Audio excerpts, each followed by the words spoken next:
Hi, my name is Daniel Kim, and welcome to the video lesson for the General Ability Test 1. Let's get right into the questions because I'm sure we have a lot to go through. So let's start with our first question. If 6 people can renovate a house in 15 days, how long would it take 10 people to do the same job? So, what we do is we figure out how many days in total of work we are actually doing. So, if 6 people need 15 days, that means there is a total of 90 days of work in essence. So, if we have 10 people doing this job, we need to divide 90 by 10 people. So that means you have 9 days of work. So this is a pretty simple and straightforward method of doing this type of question. So I hope you don't get future questions like this wrong. We'll move on to the second question. The word extend is most nearly the opposite of A, curtail, B, prolong, C, bend, or D, crook. So what does extend mean? Extend means to make longer or wider. So we need to find a word that is the opposite of that, which is something that we need to find a word that means make smaller, in essence. So let's look at the different words here. We have curtail, which means reduce in extent or to restrict. We have prolong, which is extend the duration of. Bend, which is where you shape or force an object to a curve, for example, or we have crook. Now, in verb form, crook means to bend, especially a finger, as in when you're beckoning someone. So, out of those, it seems the logical answer would have to be A, curtail. We move on to the next question, number 3. Now, this is an analogy question, and basically, for these types of questions, there is a relationship between the first pair of words, and the same relationship is mirrored in the second pair of words. So you need to find a word that effectively creates that same relationship. So let's see what this question says. It says, picture is to paintbrush as tapestry is to blank. Now, you use a paintbrush to paint a picture. So what do you use to make a tapestry? Well, a tapestry is like it's like a carpet or a rug or anything like that, which involves fabric being woven into intricate patterns. Now, to weave fabric, you need to have a needle. So this is why the answer for 3 is D. We move on to question 4. Choose the correct number to complete the third number pattern. So as I'm sure you can see on your question paper, you have 18, which turns into 2, which then moves to 7, and somehow we get 16.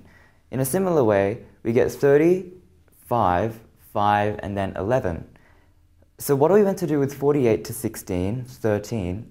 What results from that? So the best way to approach these is to look at what exactly we could be doing. Now, we start off with 18, which ends up becoming 16, and in between we have 2 and 7. So to me, the first thing that comes to mind is 18 divided by 2 to get 9. Because then when you add 9 and 7 together, you get 16. So just to check, we apply this with the second pattern to see if this works. 30 divided by 5 equals 6, plus 5 equals 11. So if we apply this same methodology with the third particular number pattern, we get 48 divided by 16, and then we have to add 13 onto that. Now, 48 divided by 16, the faster of you will have figured out that that's already 3. You add 13 onto that, which means you get a total of 16. Now, let's move on to question 5, which is a pattern question. This particular question requires you to look carefully at any similarities and any differences that arise as a result of these patterns. So you see that there are some shapes and that there are some codes that go along with them. Now, it says the top letters mean something different from the bottom ones, and keep this in mind because this will be important later. We need to find the correct code for this particular shape. We have an upright triangle on top of a square. Now, what are we meant to do here? The best way to tackle these pattern problems, I believe, is to look at what is similar first. So what is similar? If you look along the top row, you will find J, two J's, and if you look along the bottom row, you'll find two T's. So this should give you some clues as where to start. If you look in the boxes where you have two J's on top, you'll find that in both cases, the bottom shape is this arc shape. In a similar fashion, when you look at the boxes with a T on the bottom, you'll find that the top shape is a square. So what can we learn from this? We learn that the top letter governs the bottom shape and the bottom letter governs the top shape. So then we look around and we can decipher all the different shapes and their letter pairs. So to start off with, we have to look at the square on the bottom. Now, if you look at the third box, you will see that that's a square on the bottom, and that is governed by the letter L on the top. So that means that the top box has to be L. And this effectively gives us a solution because only one such answer has L on the top, which is D. However, if you want completion, you can go, if you look in the first box, for example, there's an upright triangle which has an S on the bottom. So that explains why you need an S in the bottom square for your answer. We move on to the next question, which is another antonym question.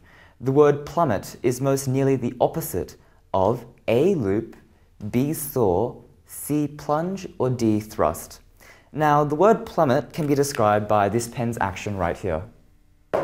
It is a very fast drop. It would be like throwing a rock off a cliff. So, if you want something that's the opposite of dropping, it would be going upwards. So, let's take a look at what words we have. We have loop, which is basically anything moving in a circular fashion. We have soar, which is what many birds do. They fly and rise into the air. We have plunge, which is to jump into water, for example, or if you want to thrust, that's the next word, thrust. It's to push something suddenly or violently in a particular direction. So plunge and thrust have similar meanings in certain senses. But in this particular case, the most opposite word for plummet has to be soar. We now move on to the next question, which is a missing number question. So if you look at the numbers on your sheet, there is a pattern there that we need to try and uncover. Now, this particular pattern is interesting because we are given, we have to find out rather, the first number in the pattern. So, we have blank, 1092, 1095, 1090, 1097, and 1088. So, for this kind of number pattern, the numbers are relatively close to each other, so looking at their differences is a good way to start. So let's take a look, shall we? The difference from 1092 to 1095 is 3. To get from 1095 to 1090, you need to subtract 5. From 1090 to 1097, you need to add 7. I'm sure you can see the pattern now, but 1097, you need to minus 9 to get to 1088. So, the logical step here would be negative 1. Now, what number subtracted, what number do you need to subtract 1 from to get 1092? The answer is 1093, which happens to be the answer B. Question 8. If a tree is described as deciduous, what does that mean? Now, this vocabulary question relies on your general knowledge. So, for this, I can only recommend that you read a lot of books, read encyclopedias, because the word deciduous doesn't come up naturally in everyday conversation. So what does it mean? Deciduous means that trees shed their leaves in particular seasons. And this is most likely in winter, where you see the very typical autumn leaves where all the trees are turning orange and dropping their leaves. Well, this is called deciduous. The opposite of deciduous is evergreen, where you have trees that have leaves the entire year, and they just continuously get rid of old leaves and create new ones. So deciduous means that trees shed their leaves for the winter, which is B. If it produces a type of poison, that would probably be a poisonous tree, so I wouldn't go near that one.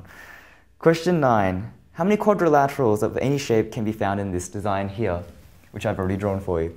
Now, for this type of question, I recommend working very systematically so that you get every single possible shape. We're looking for quadrilaterals in this one, and quadrilateral is any four-sided shape. So let's see what we can do. The first shape that should come to mind is the rectangle that is the outside shape. So we already have one shape to begin with. So we have a large rectangle, and that constitutes one shape. Now, we have a trapezium shape here. So we have this particular shape, which is called a trapezium. Two parallel sides and not necessarily any sort of relevance with the connecting sides. So as you can see, this trapezium here is reflected here. So we have two of these trapeziums.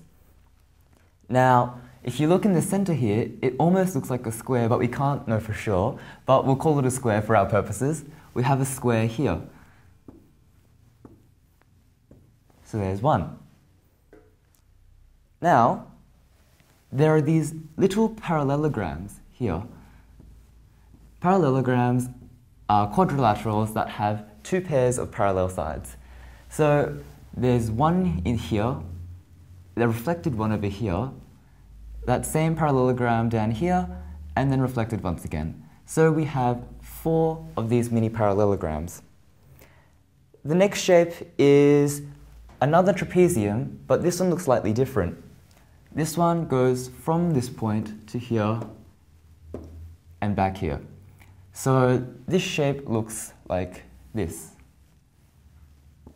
Now this is still a trapezium because you've got a pair of parallel sides and a pair of non-parallel sides.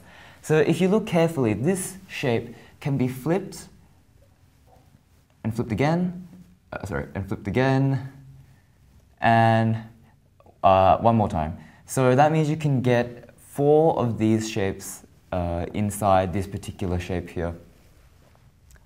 And then we have these bigger parallelograms here by joining the 2 smaller ones together. Now, this is also the same for the other side where you get these 2. So, we get 2 more parallelograms.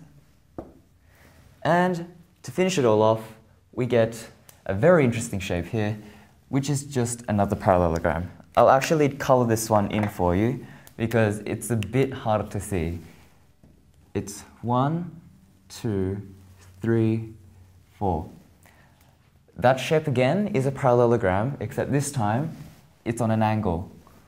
Now if you look carefully, this shape, you can see that it's repeated here, and also the same thing applies upside down. So that means we get another 4 shapes. And that sums up all the quadrilaterals that you could possibly find. So how many are there? Let's do some quick addition. 4 plus 2 plus 4 gets you 10. Add another 4, 14, 15, 16, 18. So your answer for this particular question is 18, which is C. We'll move on to the 10th question. The word disintegrate is most nearly the opposite of A, assemble, B, demolish, C, annihilate, or D, protect. Disintegrate means to break up into parts, and it's typically because of strong impact or of natural decay. So assemble means to put things together, usually like a kit. Demolish means to pull or knock down or destroy. Annihilate means to destroy utterly, so completely obliterating everything. and D means to protect. D, protect, means to keep safe from injury. So the opposite of pulling things apart is to bring things together. So that means the answer for question 10 is assemble, which is join together. So I hope you've enjoyed this particular video lesson, and I hope you learned something. So I hope to see you in the next video.